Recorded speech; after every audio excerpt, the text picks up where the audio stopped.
oh, well, we know which side you're on, don't we? A dual citizen, ergo, dual Canadian Israeli citizen. Therefore, she can't be trusted, can she? I get this. Any of the people who wrote those messages, have the integrity to speak up now and tell me, why Well, did you say Vivian, I that? have a question. If we're talking about conflict of interest, is it true you work for an Israeli intelligence firm called Black Cube? No, who are you? No. Keith Woods. Nice to meet you. I get accused of being Yeah, Mossad no, every you time know I bump what? You into his guys, face. I think we're going back Mario. to the moving away. Well, no, it's on our wiki.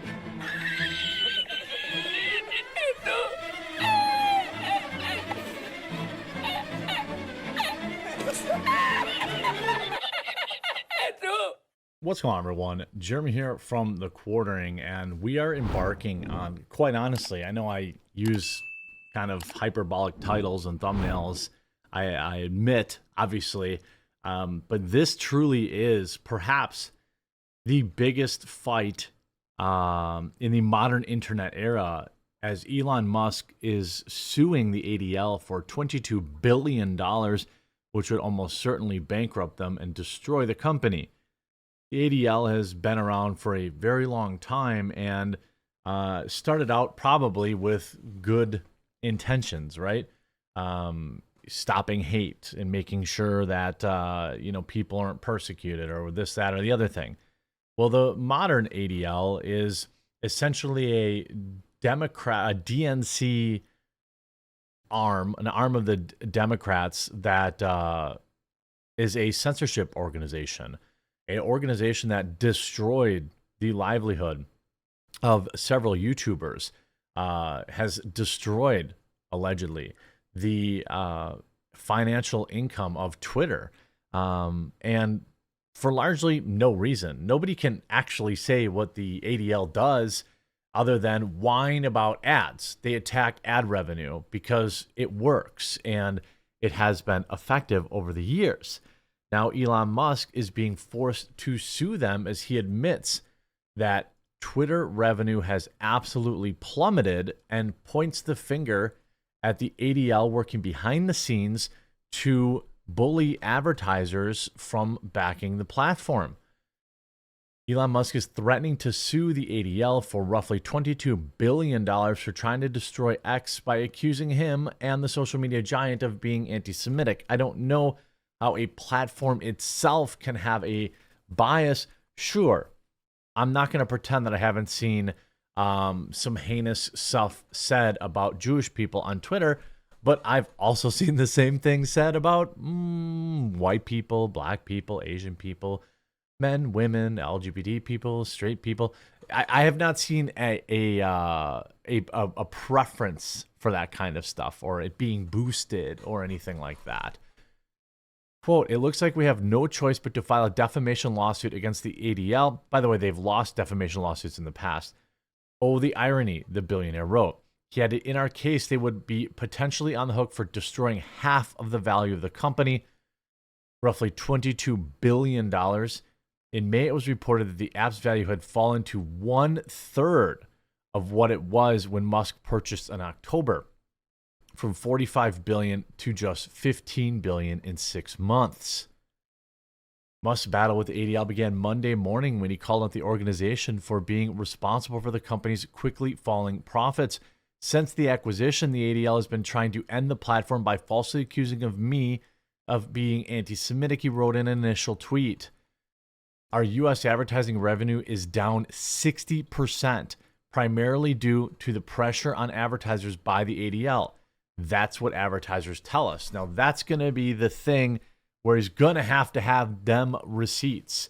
He's going to have several examples that directly tie advertisers in saying, we are stopping advertising with with Twitter because of the ADL. That if he has that, I feel like this lawsuit would be a slam dunk. In a separate tweet, he shared that he believes the ADL is responsible for as much as 50% of Twitter's fall in value, roughly $22 billion. Earlier in the day, Musk responded to a tweet from X News Daily sharing that X's advertising revenue in the United States is down 60%. The account shared that advertising revenue decrease is a significant factor behind X's continuing issues with achieving profitability. Well, no kidding. Musk purportedly believes that the ADLs urged advertisers not to use X over Musk's relaxing of rules around quote-unquote hate speech and harassment. I have not seen those rules relaxed. I have still seen many people suspended and banned permanently, temporarily, over mean tweets, things of that nature. Elon has not reinstated hundreds of people that he said he would. So, you know, how about Tommy Robinson, Alex? How about Milo? These are not, you know, and this isn't me agreeing with everything these people say, but why haven't they been reinstated? Anyway, some Jewish users online have claimed to see an uptick in anti-Semitic tweets that go unpunished by Musk and anyone else at X. In response to the accusations of this rampant hate on the platform, the chief twit vehemently denied letting hate speech run free on his app.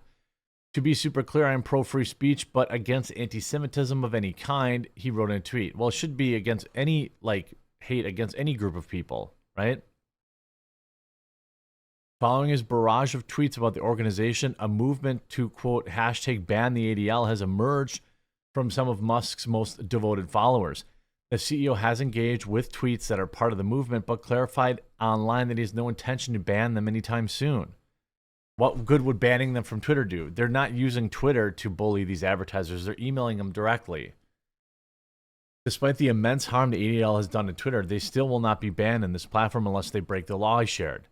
It's unclear whether or not Musk and his lawyers have filed the initial complaint. Well, I suspect that he really does not have a chance. You know, and I think you know, there are a lot of people now that don't love Elon Musk anymore. You know, I think, you know, I take a lot of heat for it, but, you know, I think I've been right there. You know, I was right there propping him up, celebrating when he bought it. I didn't want him to leave as CEO, and this is exactly why. Now that he's left, we've got WEF install Linda Yaccarino, who says, oh, we're bringing back shadow banning. They're bringing back all the same stuff. An interesting Twitter space last night, you know, where, you know, they're talking about this was pretty spicy as well. Keith Woods, shout out Keith Woods, at YouTube, I guess, writer out Substack. There was a Twitter space last night going on about banning the ADL. I think this just shows a little bit of the tentacles that are out there, who I also believe Mario Fall is part of it too. I don't see a lot of people calling out his actions here, but I will show them to you.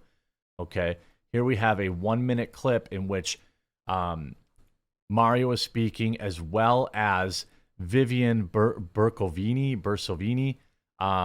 who is a dual citizen. Well, you'll hear. I can say this. I've been accused of all kinds of horrible things personally because I'm Jewish. And a number of listeners here, and maybe they'll have the courage. Again, this is the believe me, bro. Now, if you look into who this woman is, she is a dual citizen, Canada and Israel, I think.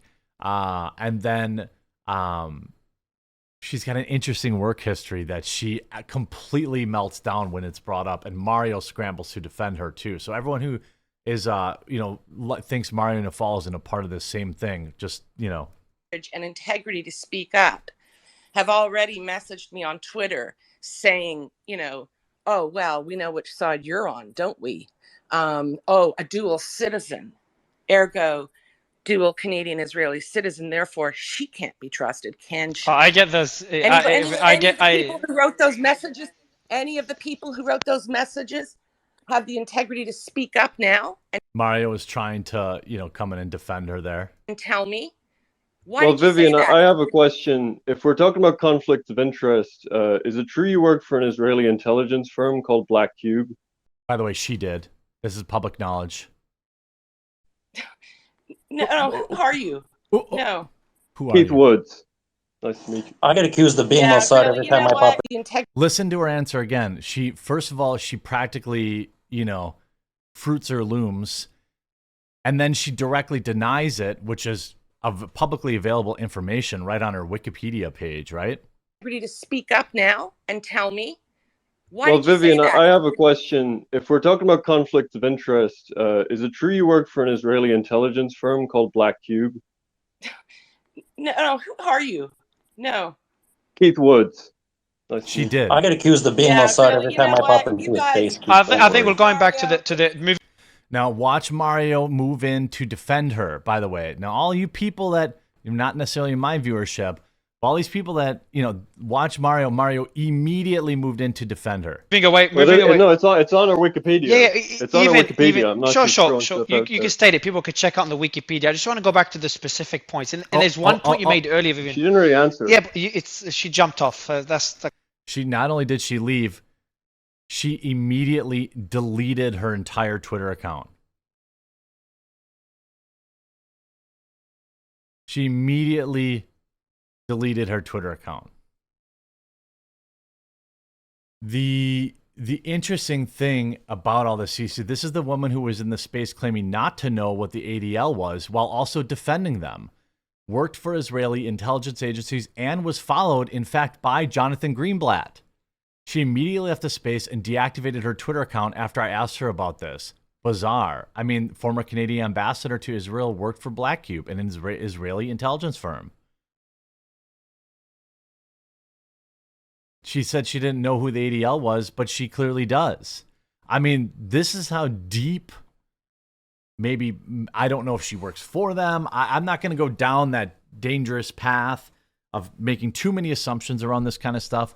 But it's an interesting, thing going on with that. The ADL has an extreme amount of power. Power to destroy YouTubers, to bring YouTube, adpocalypses upon them. Twitter clearly has been damaged by it. It's going to be interesting to see how this plays out, because if Elon can bankrupt the ADL, I wonder if the advertisers will come back, or if the ADL will be, he talks about releasing, Elon also talked about releasing the ADL files, which would be very interesting. If he did, what he needs to have, by the way, is actual evidence, right? That they told advertisers to back out, and then those said advertisers did in fact back out. 5 minutes ago, he just said, "Thanks indeed." Oh, he did a PJ Media article.